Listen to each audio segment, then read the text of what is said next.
Hey y'all, your relationship questions have been pouring in and I so appreciate your interest and your support. So I set out to do an entire vlog just answering all the questions myself because, I'm smart and I have some wisdom and experience. But the Holy Spirit checked me and I realized that I wanted to provide a more balanced approach. So I invited my good friend Sean. Hey guys. There you go, so that we can provide a balanced look and give the male a voice, even though we know because we won't never get a chance to talk. But women, like, we typically have the answers, so shit. So we're about to see how this goes.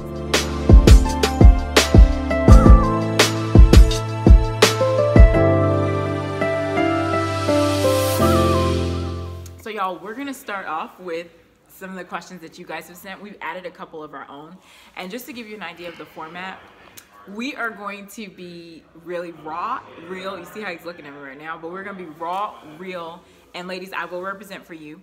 But fellas, I do understand it is important. We're right. I don't know about all that, but we definitely need to provide both sides of the coin, if you will. I want you to know that I'm here to represent you. I promise you that I am. To do like a because the problem is when we get a chance to talk, one, we're not listened to. Two, I don't really believe that it's received because it's more of a back and forth double dutch thing that women like to do where they're waiting to just get in. But when men talk, we really have something to say. So I got you guys. Ready for the first question? Mm-hmm. Why I had to say it like that? How long should you continue dating someone without a commitment? In order to answer that, what I would have to ask is, can you define what a commitment is? See, and this is what I'm talking about right here. Like, what do you need a definition for commitment for? Because commitment means like commitment means like I'm the only one. Like there's nobody else. That's what commitment means. Like you are exclusive. You are committed to this relationship to seeing where it goes. Because we don't know, right? When you start to date someone, you don't know if it's going to end up in a marriage. You don't know if it's going to end up in, just friends or if it ends. I am a person that moves with intention. Mm-hmm. So I would say within the first 90 days, I should be able to have a certain level of comfort on who it is that I am courting, on who it is that I am entertaining. And at that point, I would feel comfortable with moving forward with a relationship and actually having a title if by that 90-day point, we're at that place of comfort. So let me make sure I'm hearing you correctly.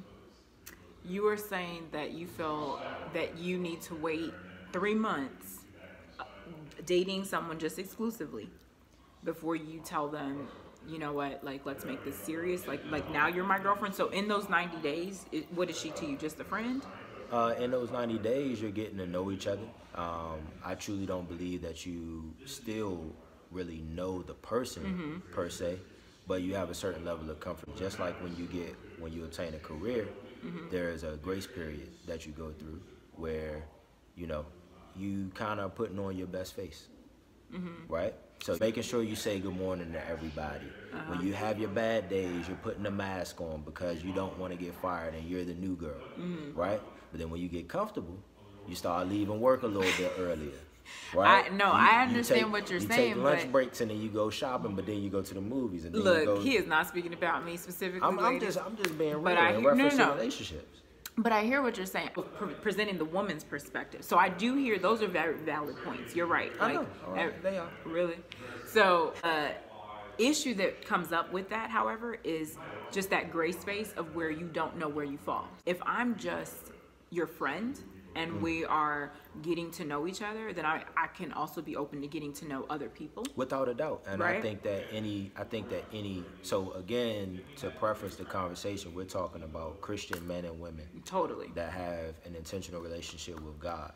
So you should not be so caught up in someone, personally, I believe you shouldn't be so caught up in someone even when you have a boyfriend, girlfriend title, because you're still single. Totally. You're single till you you're have married. that ring on you. Totally. Right? So we are in agreement that you are, just to recap for y'all, you are single until you're married, right? And that is the baseline. However, why specifically 90 days? Because some people, back to your job analogy, after they get the contract, everything's signed, they get those benefits, they kick in, can't they also still change their behavior?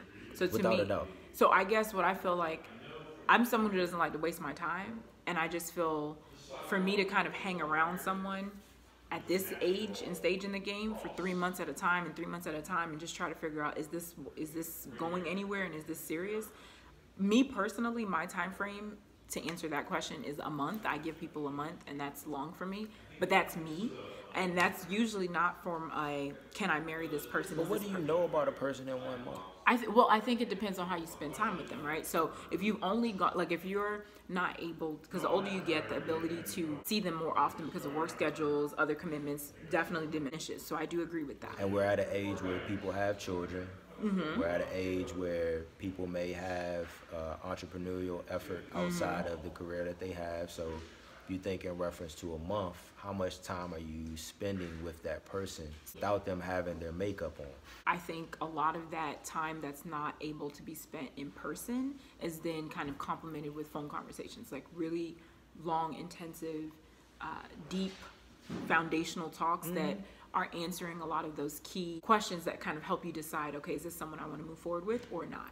So it's not just, so what's your favorite color, what's your favorite dessert, but it's, how do you deal with anger? What are your goals? So, as long as it's intentional. Which I feel like you're proving my point of, what do you gain with 1 month? Because how many situations have you been in to be able to see anger expressed? How many situations have you been in to see season change, physical season? And, moods change. It gets darker outside quick. That has an effect on people. I agree with you. And I guess what I'm saying, like, I think we are kind of saying the same thing. I think, so a woman also, would you agree, one of her needs is like security? And I think that, I would say security, affection, and communication. And protection, I like to add that on too, because, the little puny guys, but that's just my preference. Your blessing. Look, but when his waist is smaller than mine, I just have a problem. But what I'm trying to say is, I think it's essentially saying the same thing. Like, we definitely believe in intentionality. We definitely acknowledge the fact that, yes, moods change, people change, masks are on, right? Whether for 3 months, 6 months, a year. I think the thing as a woman, though, you do kind of have a sense of security if you're knowing that you're investing that time to discover what's beneath that mask with this person and this person only. And like you said, not making them the center of your world, but it's more of a respect kind of situation. And I feel like, look now, this is just what I feel like. So from my perspective, from experience, I find that, back to your job analogy, the fact that you have signed some type of preliminary contract to even be allowed on people's property, right? To be put on a grace period. So what I'm saying is, there needs to be an initial contract, in quotes, that happens to where it's like, okay, now we're doing this together and we're evaluating each other, because that to me creates that sense of protection. Like, you wouldn't just right? Yes. However, what you may end up doing is, you may end up putting yourself in a position and that person in a position to then sign a contract prematurely, where they end up backing out and breaking the terms of agreement at some point, because you've not allowed it to then gradually and organically grow into something where they're coming to you saying, listen, do you have a contract for me to sign? If not, I'll develop one. But I definitely believe that they should approach you with the contract. What I'm saying is, my inner clock just makes me just kind of look, and I'm not talking biological clock, it's just, when I start to see that there's no progress being made, and that's where women go wrong. Whatevs. Because the same internal clock that y'all have, men don't have. I get that, but at the same time, you cannot y'all just are caught up in all of this.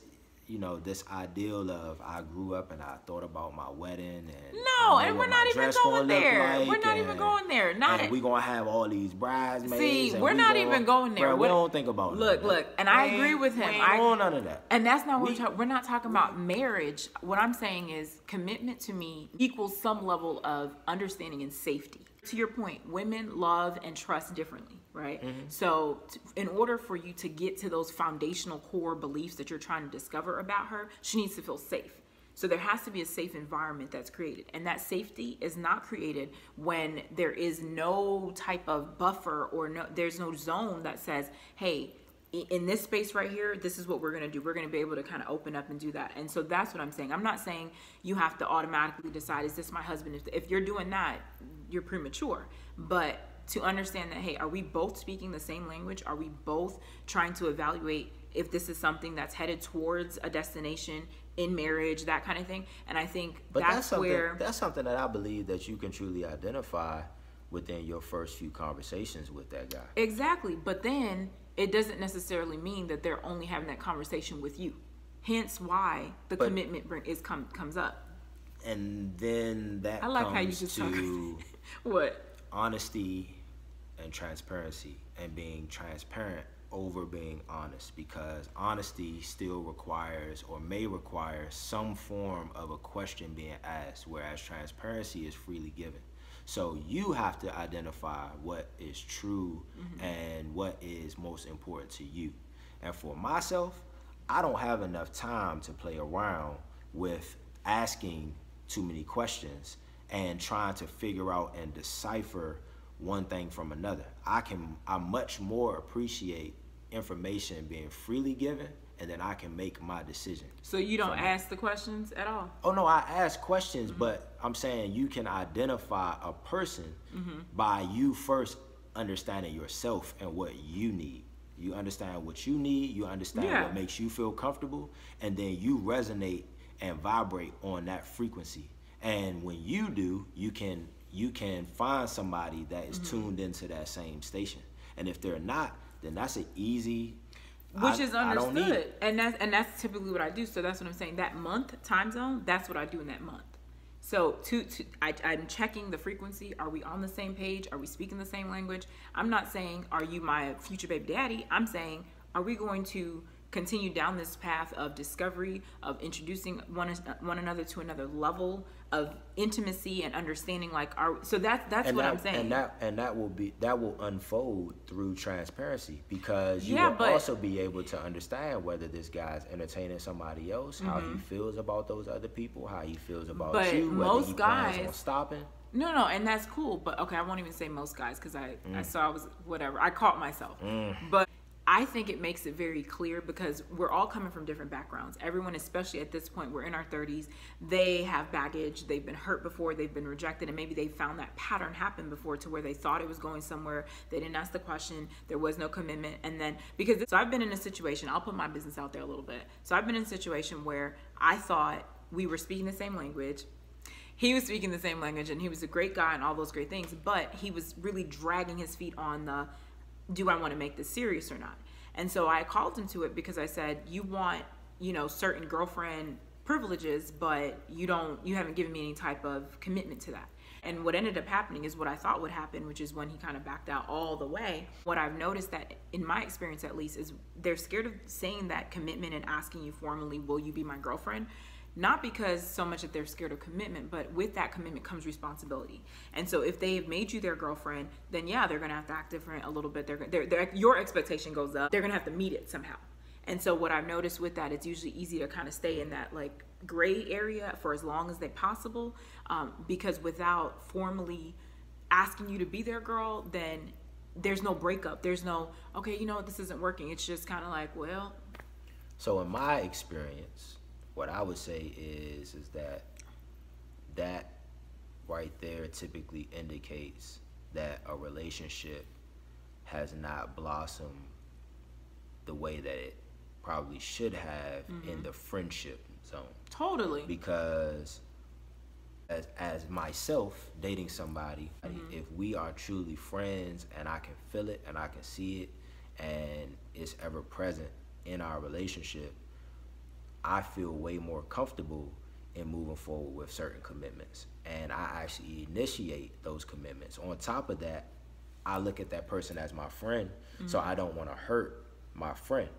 But I think a lot of men and women go wrong, and I'm gonna say women, where women go wrong in relationships. I'm gonna get to both of them. I just want to make where sure. Women go wrong in relationships is women tend to push the envelope because of their internal desires, because of what they've thought about that they've wanted all their life, or they don't want to go through the same or similar situation that they were in before.